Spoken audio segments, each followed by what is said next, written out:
12th, so that's... Yeah, I think the expected is Monday. So next Monday, I'll try to cut a final build out if there are no big blockers or issues. But okay. Yeah, that's the only one I know of. But we should make sure people are testing 1.23. The release candidate came out yesterday, I think. So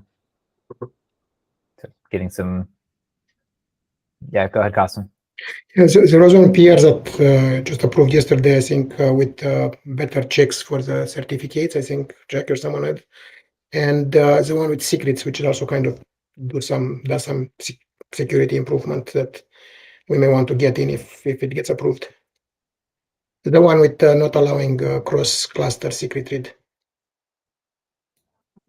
Can you Costin, can you tag me in that PR? Yeah.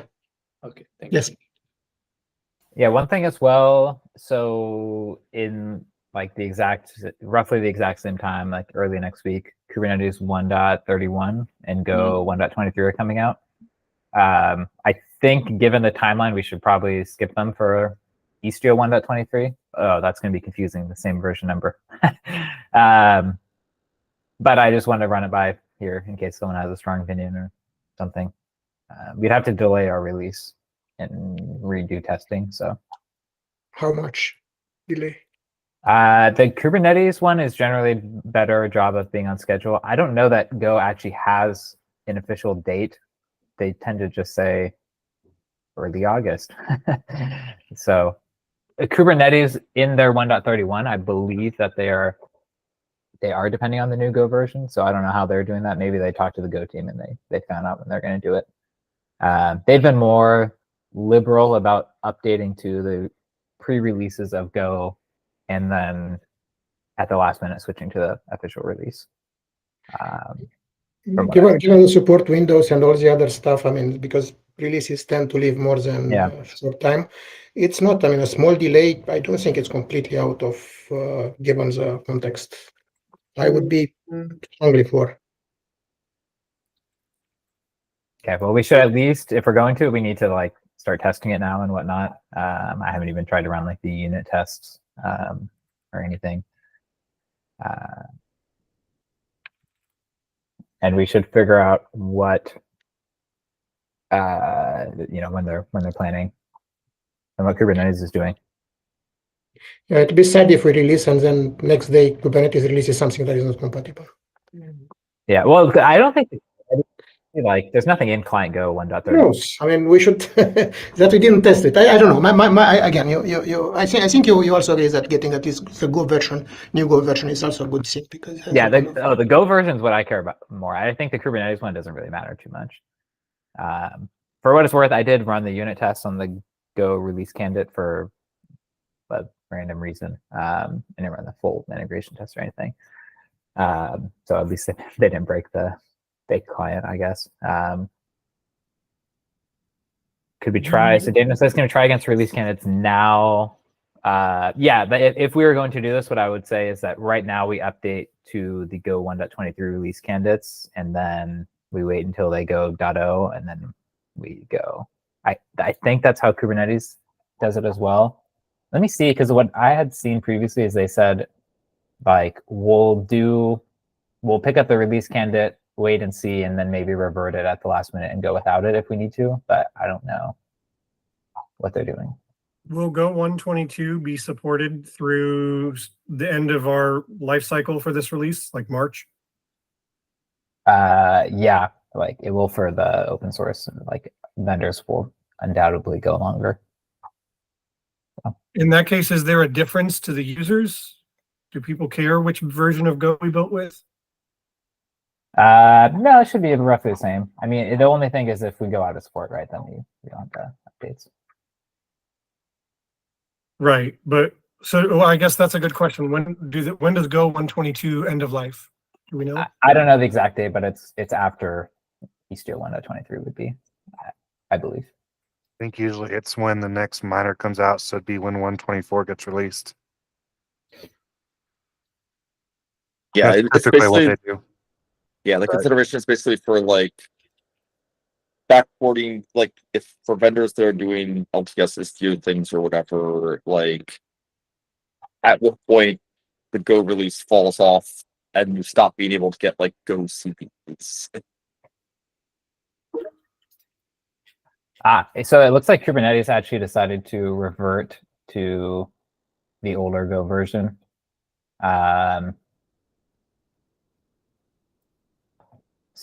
Which makes me think that maybe they had a good reason to do it. So Go releases every 6 months. Yeah. And their release is supported until there are 2 new major releases. So 123 will be supported until 125 comes out, or approximately 12 months. 122 then would be supported for 12 months from its release approximately, which was in February. So that actually could create a problem for us. Yeah, it looks like in Kubernetes, they're planning to maybe update in a patch release. They said, here, let me post the link. So I guess I probably share my screen. But unlike in the past, missing 1.23 is not that big of a deal. We can ship in a patch release because of all the compatibility improvements they've made from the Go team. It's a nice theory. I don't know if it'll go well in practice, but at the same time, there didn't really change that much in Go 123 from what I've seen, at least not intentionally. Let's see. So 123, we're shipping in mid to late August. Or Istio 123, that is. Our support policy is 6 months plus 6 weeks, like 7.5 months. So realistically, we would need until like the end of March, which it doesn't look like we will get from Go 122.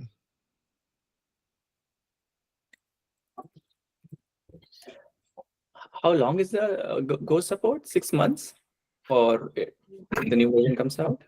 So Go support is until 2 more releases ship. So 122 is the latest version of Go. It shipped in February. We expect 124 to also ship in February, at which point 122 will no longer be in support. By the way, we should take note of this when we go to consider our own support cycles. Like, they're going to look at it as, oh, we have a 12-month support cycle. It's so long, and Istio is only 7.5 months, but yet we find ourselves in this situation. Yeah, at one point we had a nice Excel chart of all the overlapping support windows and what problems we'd get into if we extended or released on the wrong cadence and whatnot. I don't remember thinking Go was ever a problem, but I think back then we had slightly shorter Istio.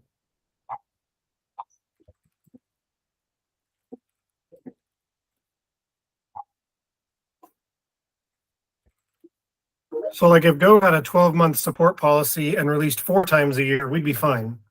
There would never be a case where there's only 6 months left on the latest version.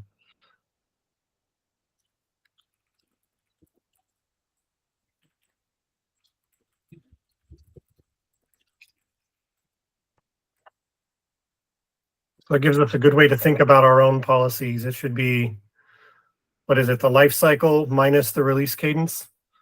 So for Go, that's 12 minus 6 equals 6. And likewise for Istio users, that'll be 7.5 minus 3, so 4.5.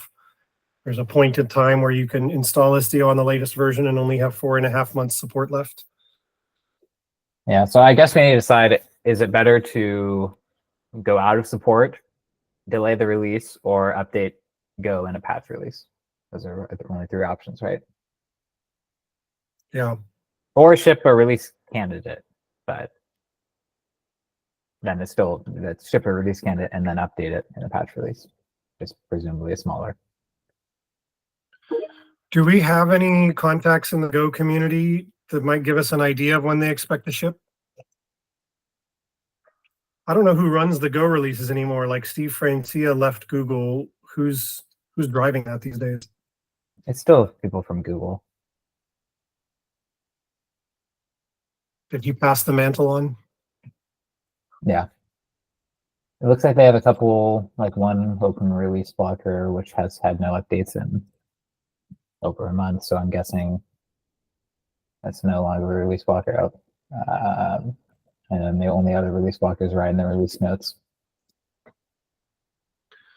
Well, for my part, I would be inclined to wait for Go.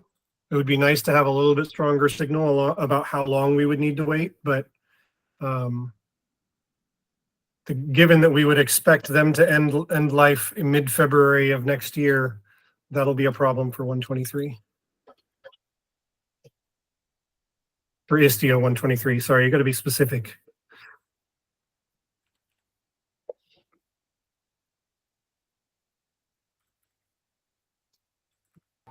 Does anyone have is there a specific objection to doing it in a patch release? I mean, in my mind, that makes some amount of sense, right? There may be CVEs, support, whatever, that sort of rolls into things you might do in a patch release. That is on the list of things we explicitly said we would never do in a patch release, is my chief concern. Really? Okay. Then I'd stand corrected. I didn't know there was such a list. Well, Yeah, they used to make breaking changes between releases. Like they've gotten a lot better at it. Yeah, so I mean, it's possible that we could bend that rule. I'm not entirely opposed to it. I just know in the past it's been problematic, and I think like John, you'd probably remember better than I would. I want to say in like 1.2 or 1.3, we did try to upgrade a Golang version in a patch release, and it went poorly. It's been a long time. Maybe it would go just fine this time. Well, what Many happened in things changed. Yeah. Also, what happened in practice was the vendors had to do it anyways for the same reasons. They just did it, 12 months down the line. Like I recall at Google, we often were updating Go versions of really old Istio versions. Does seem like Kubernetes will be in the same boat we are. They have a 1-year release. Yeah, we can always wait for them to do it, and see if the thing goes wrong, then we can learn from their mistakes. That does allow us to test against Kubernetes 131 and have that as a supported version for the release, which would be valuable for new users. Right, otherwise they ship mid-August, somebody onboards Kubernetes 131 and we tell them like, the first time we're actually going to test against that is the November release. It's not great. Yeah, what I'm leaning towards is we ship as planned with the current Go version. On master branch, we immediately go to the release candidate version so that we can get testing, which granted is not testing the Istio 1.23 code, but it's, not much has changed anyways. We wait until Kubernetes updates it in patch release. We follow suit afterwards, provided they have no issues, and bump it in patch release. How does that sound? I think I'd be okay with that. If Go breaks something, we'll all break together. Yeah, and like Go is explicitly largely because of Kubernetes, like trying to support this type of use case. So if we break as well, like I think we have a justifiable complaint to Go that they can probably fix, and we have a long window, like a whole year window to do the upgrade. So, although I wouldn't want to wait a year, like earlier in the cycle, the better to update. I think we have a 6-month window, right? Because 122 is going to 6 go months, off. sorry. Yeah, 6 months. Yeah, you're right. Still, that's pretty long. Yeah, that works for me.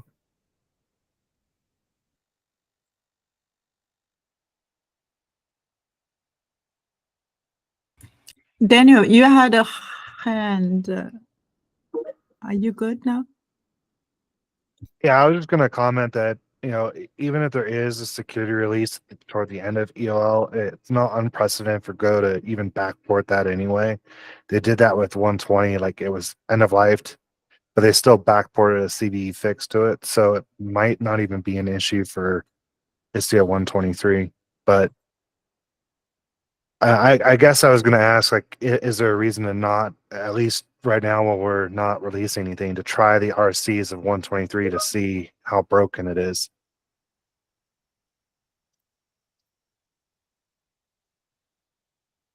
I mean, we could bump master now, right? Because we've already cut Yeah, 123.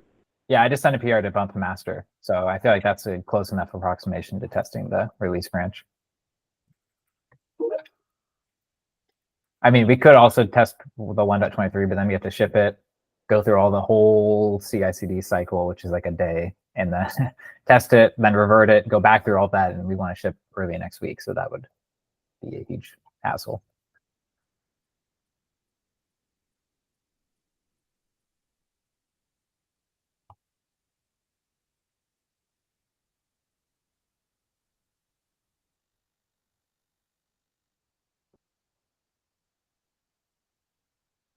So I guess the flip side is, if there's some edge case that is not covered by our tests, where the Golang or the Golang upgrade causes problems, some percent of our users who are going to trigger that edge case will not be able to pick up CVE fixes on this version of Istio as a result, right?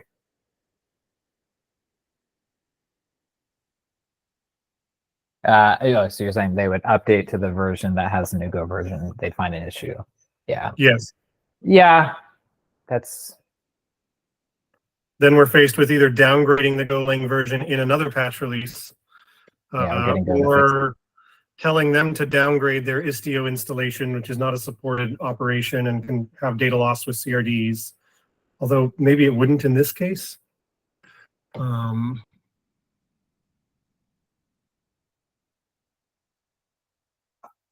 okay with the plan. I'll say, like, I still would prefer to lean towards stability.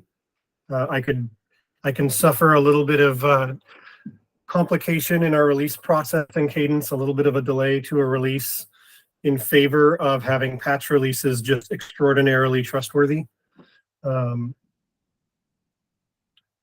That being said, I think I might be, well, it looks like Keith gave me a thumbs up, but he works at Microsoft too. I might be the only one leaning in that direction, so I don't want to hold up the process.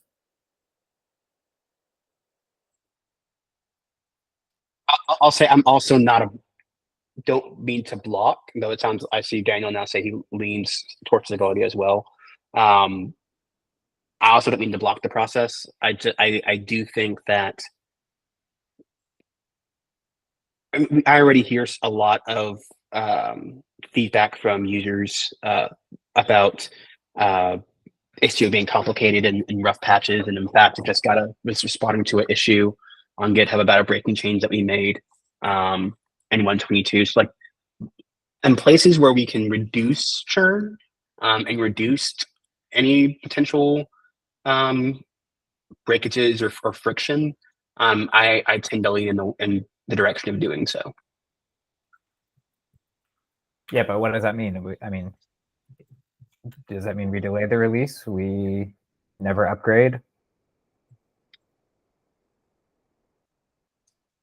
Is delay, like, what are the ramifications of delaying the release? I joined late, so we have discussed it already, but, like, what are the negative ramifications of delaying the release? Well, Go's release date is August 2024. And historically, Go has had one of the worst timelines across their project that I've ever seen in terms of release cadences. So I have no faith that they're going to release in the next 30 days necessarily. They could release today for all I know, but I wouldn't bet on it.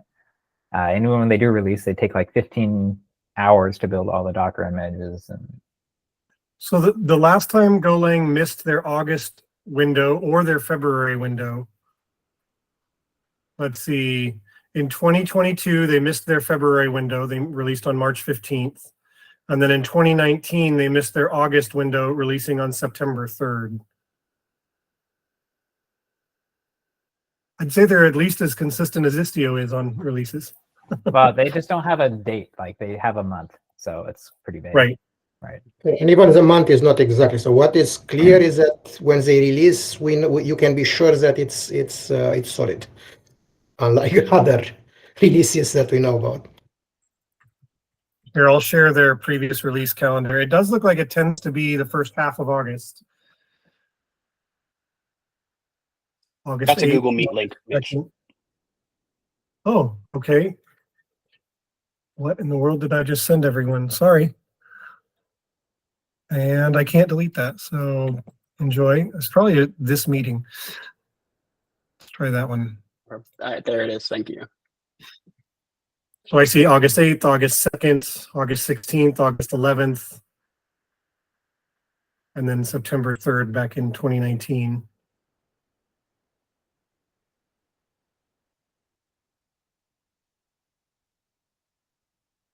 So it's like every other year they're missing is what I'm seeing. Oh, 2020 was pretty solid.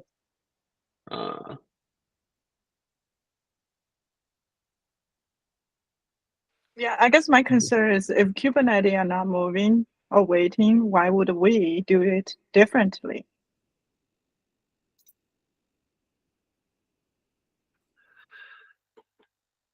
Yeah, I'll say like Kubernetes is waiting. Yeah, Kubernetes is going to ship the upgrade to 123 in a patch release. So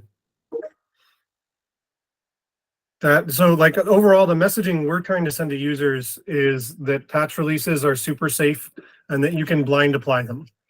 Like you really don't need to kick the tires. It's a bug fix with CVE. You want to get it out as quickly as possible to secure your cluster. You don't want to spend a ton of time validating the patch release. Even for users that are on like LTFs, and I think Google's doing this as well with Kubernetes now, or GKE. If you're on an LTS version, you're never upgrading the minor version, but the patch version is going to be upgraded like out from underneath you very rapidly because you can always trust the patch. So if Go thinks that's the case and they're going to update, 500,000 clusters automatically with the patch release, and Go has a much more extensive dependency on intricate details of Kubernetes, why are we concerned? Like the only case in all of Istio that Go versions have caused issues is really just like renaming error messages that make our unit test fail. We never had like a bug caused by a Go update, and that's before they cared about compatibility. Really, I mean they cared obviously, but not like to this extent. Like I don't know if people are familiar, but they have the compatibility versions that we have in Istio as well. So you can upgrade to Go 1.23, but say, give me the behavior of Go 1.22. And it's specifically designed for Kubernetes use case of updating patch releases. So I'm personally not worried about updating patch release.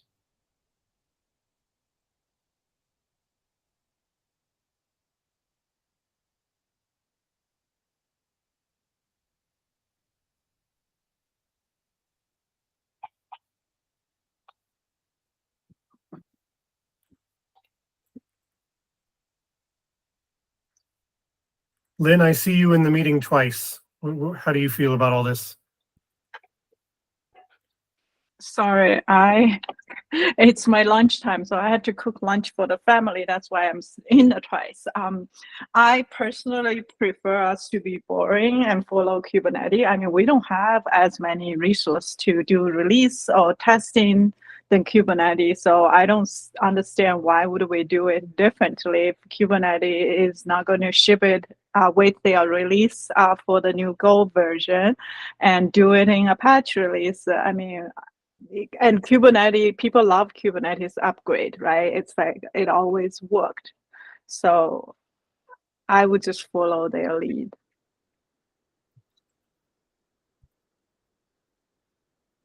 Okay, I think I'm all right with that.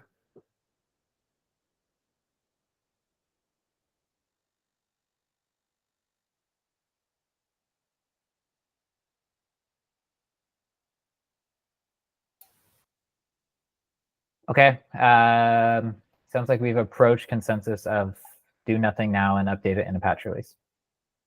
Right? Going once? I think so. Going twice? All right, cool, thanks. This was good. We should probably like really clearly write this down so that in a year from now, when we're talking about Istio 1.27, we can rely on what we decided here. Well, we should probably actually rely on the experience of what we decided here. So, cool. What else is left? Istio CNI 2 stable. Keith. Yeah, I added this a second ago. Just want to talk to the broader group. I paid a couple people individually, but want to see if people are aware of any many big blockers to making Istio CNI stable. It's been around for a while, at least as long as I've been using Istio. And I think it makes sense to talk about moving to stable. One of the things that I was that's come up kind of in our internal security review is the fact that Istio CNI has privileged true in the pod spec for security context. That's not great. That might be good to try to fix and adjust. I was not aware of the status refresh, so thank you for linking that, John. But yeah, really just want to see if there's any concern here. Oh, I was aware of this. I just forgot about it. Thanks for bringing it back up.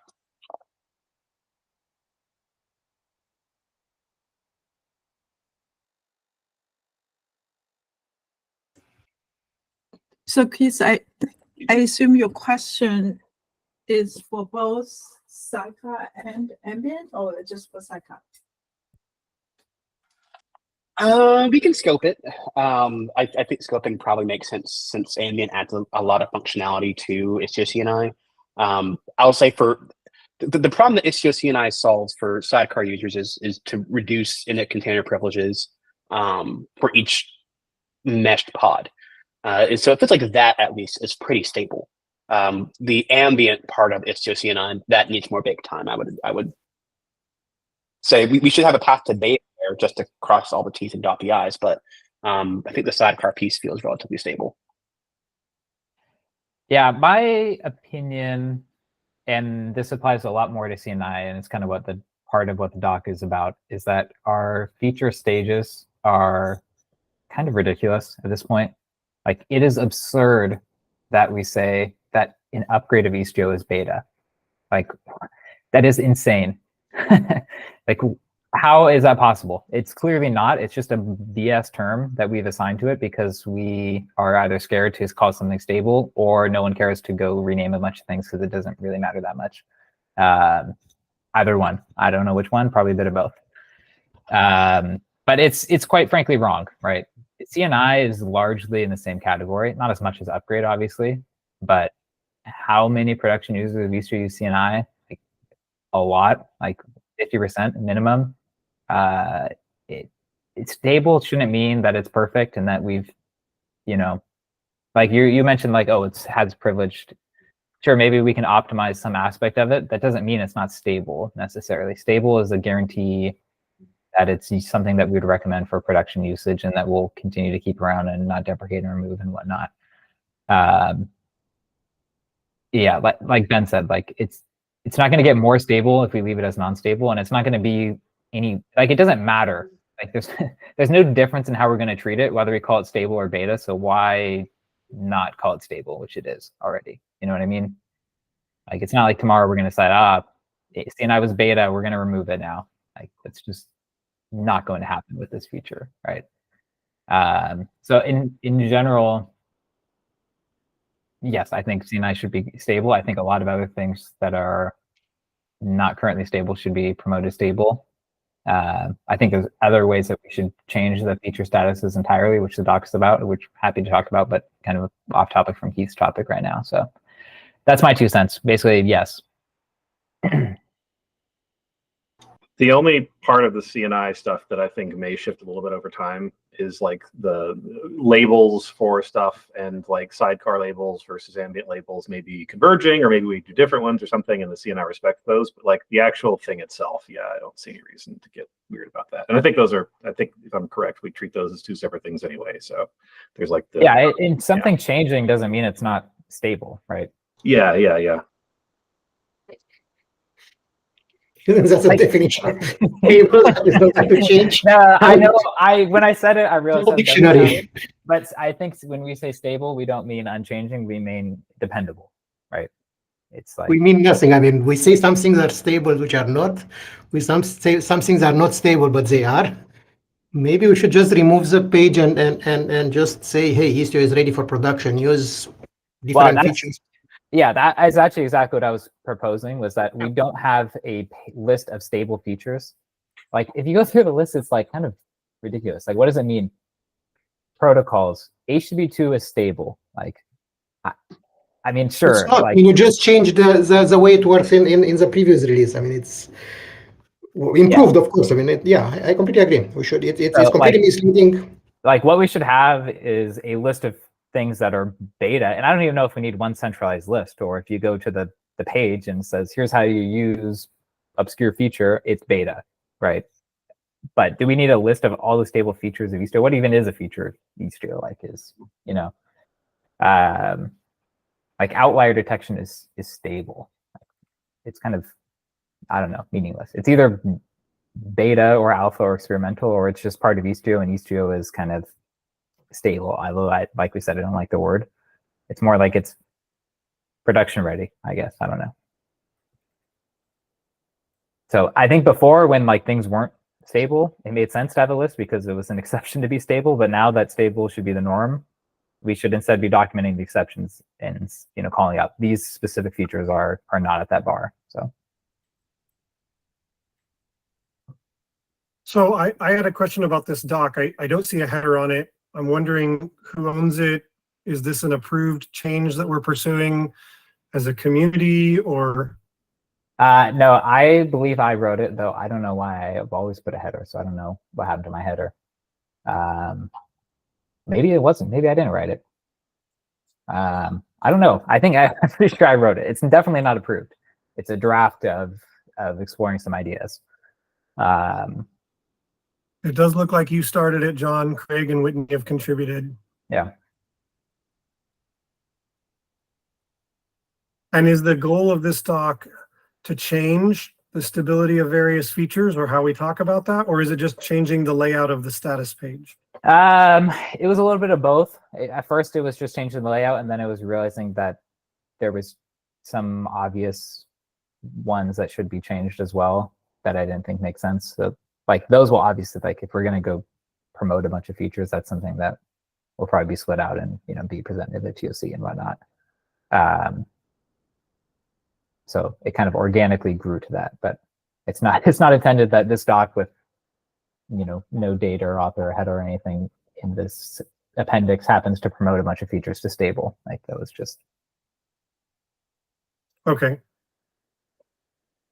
So the other way to look at it, we have V1 APIs, for better or worse, and the gateway V1 APIs. That's a API surface, and it's clear what it means.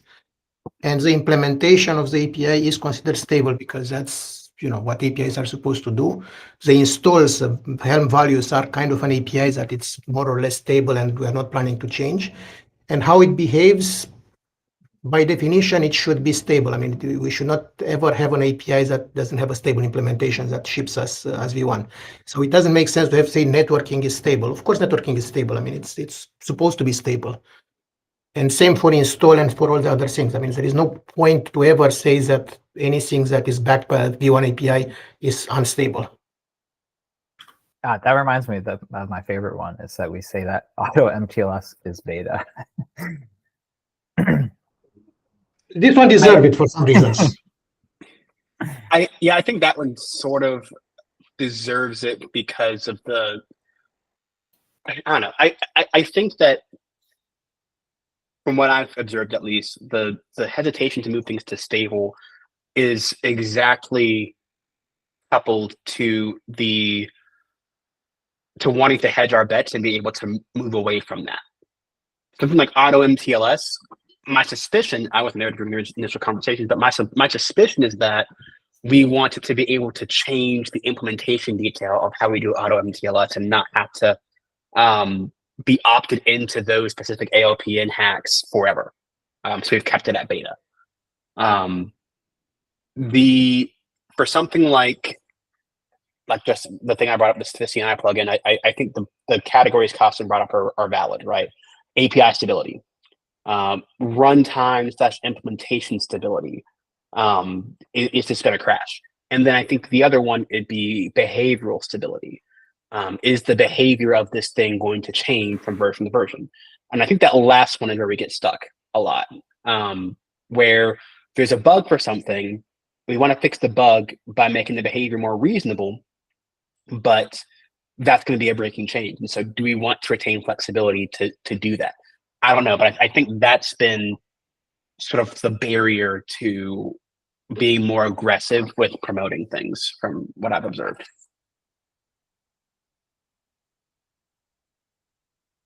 Yeah. And for what it's worth, I think CNI doesn't have most of those issues because it's not really exposed via an API. Sorry, John, I cut you off.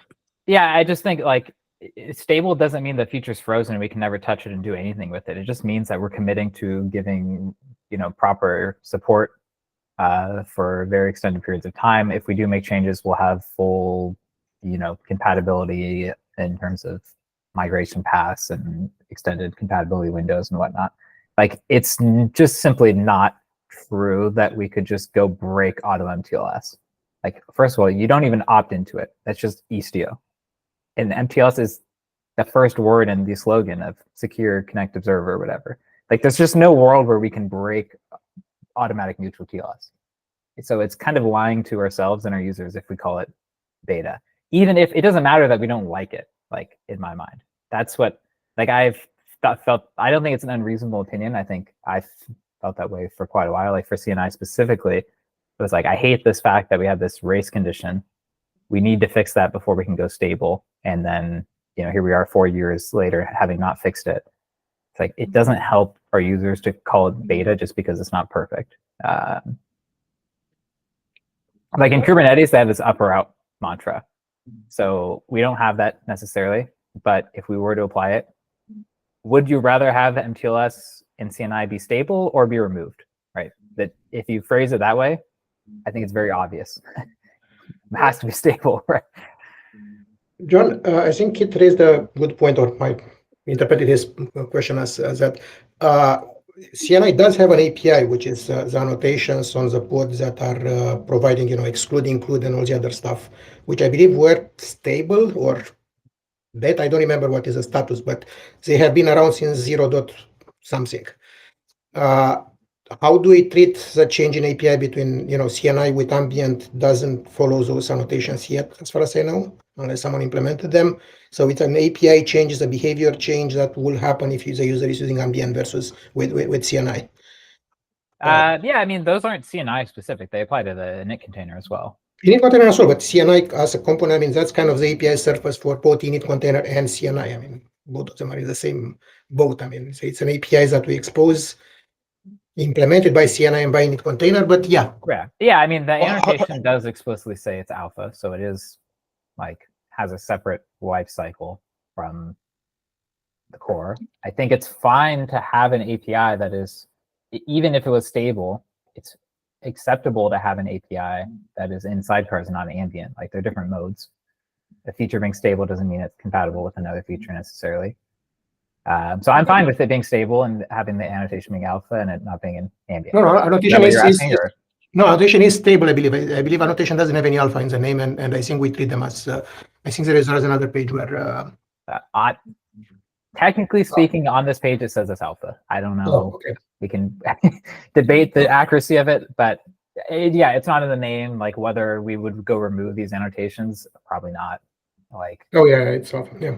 I think every annotation is almost listed as alpha. I don't know literally everyone, but pretty much everyone is listed as alpha. So again, like, does it have much meaning that it's alpha? Are we going to go randomly remove it in a patch release like we could with an alpha feature? Probably not, but.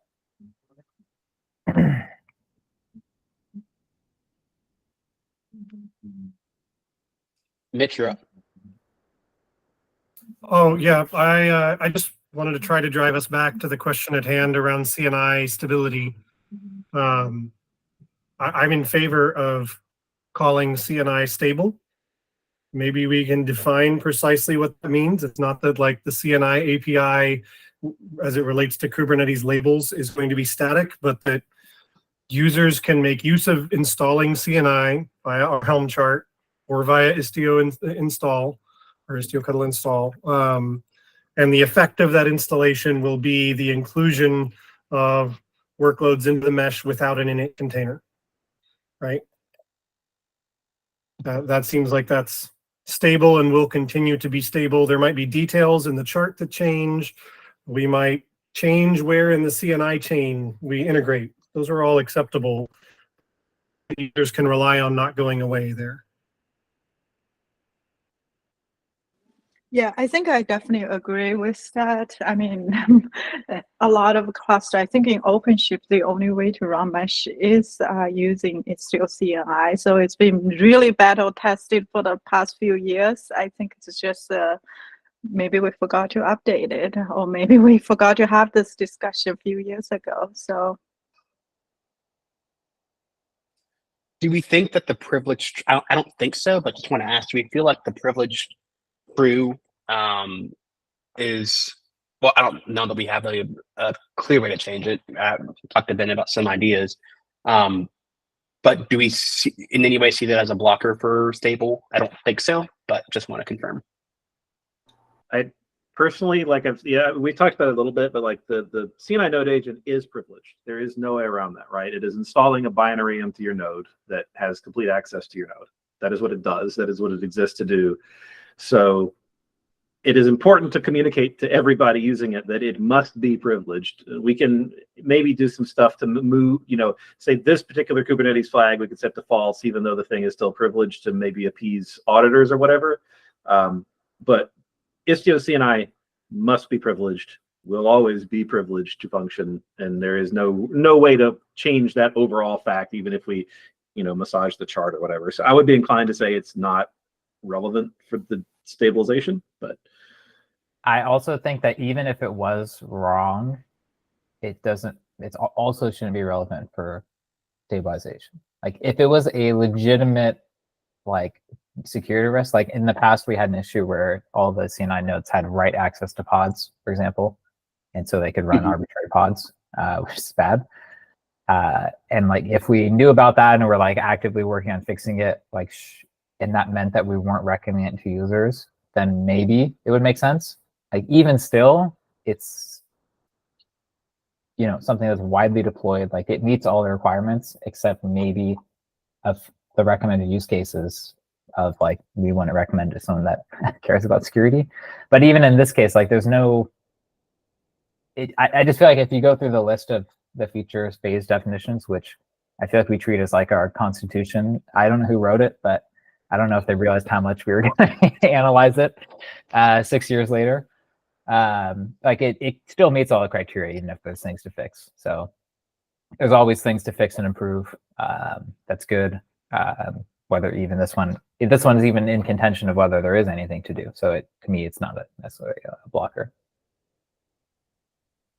Okay, gotcha.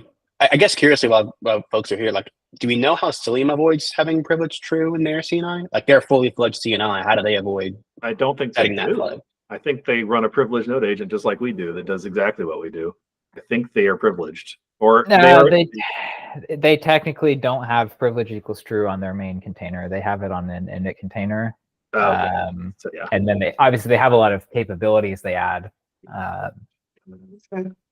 To be fair, I mean, security-wise, it's probably better to have the installer per se, which is modifying the host file system in a separate container and keeps the one that is doing all kind of networking, other stuff. The agent separate. Privileges.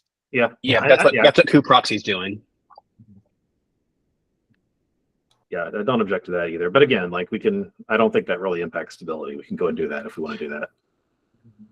Okay. Bit of cleanup in CNI. I mean, I looked at the code quite a bit recently, and yes, it is stable, but it's very far from clean and there's a ideal. lot of leftover sidecar stuff that intersects not nicely with the ambient bits and other things. So yeah, I would not be averse to bisecting it as many ways as we need to make it better. I would even say rewrite it with NFT and all this stuff and have a clean implementation and have that's a definition of an API that has 2 implementation at least. Anyway. Yeah, that stuff is duplicated and should be fixed. But hopefully that's all isolated into the Istio IP tables library, so we could maybe do that without touching the rest of it. But yeah, I agree. That's would be nice. It doesn't need to be. I guess my only thing is if we did do did some things to make privilege better or different, would that new change add instability because we don't have as much testing with an init container approach or giving the permissions permission fungibility? Yeah, I agree with that. But if we took like an init container approach, wouldn't that sort of change that's different than the thing that's had all the burn down time? Let me ask a different question. Let's pick a stable feature. Authorization policy. It's stable.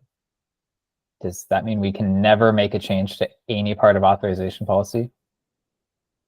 No, but if we add a new field to authorization policy, that field is not as stable as authorization policy. Sure, but we're talking about an implementation detail of the CNI, right? It's not a user-facing functionality. Okay. And like we can still go through, like we can have it, go through a feature flag stage of like CNI within a container if we need to. But like I think this notion that stable means it can't change is not really true. Stable means that when we make a change, we need to do a good job. But with CNI, like it's not like we could go make a bad change. Like it's de facto stable anyways, and we would break 50% of production users if we were to make a regression. So whether it's called stable or not is irrelevant to the quality of changes we need to maintain, in my mind.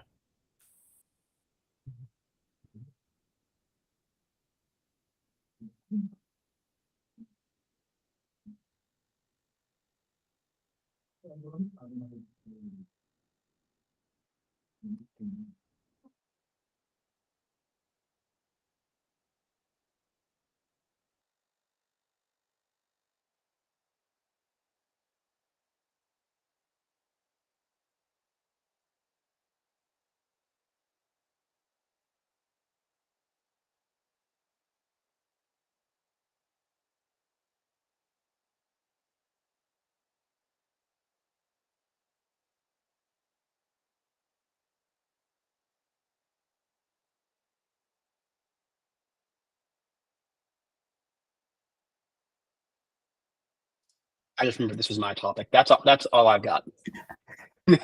Sorry for the delay. Okay.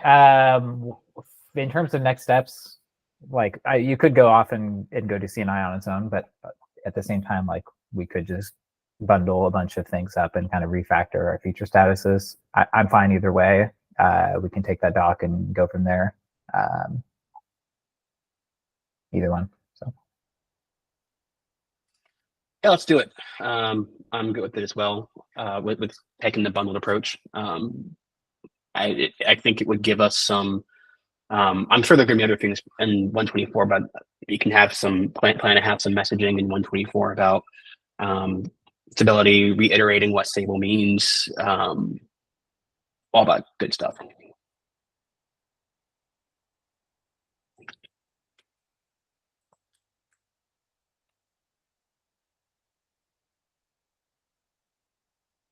And for what it's worth, I'll also be working on getting Istio CNI, like proposing something for making it less privileged. I like the init container approach.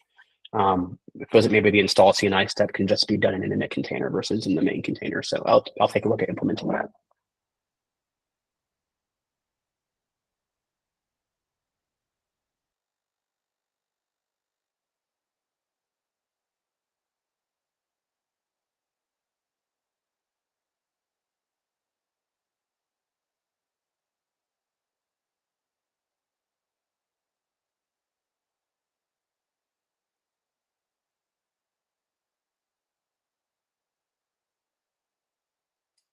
Anything else?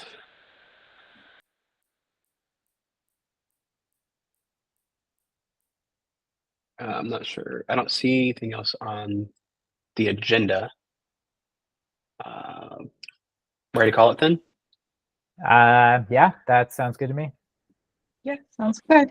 See you guys soon. See you. Bye.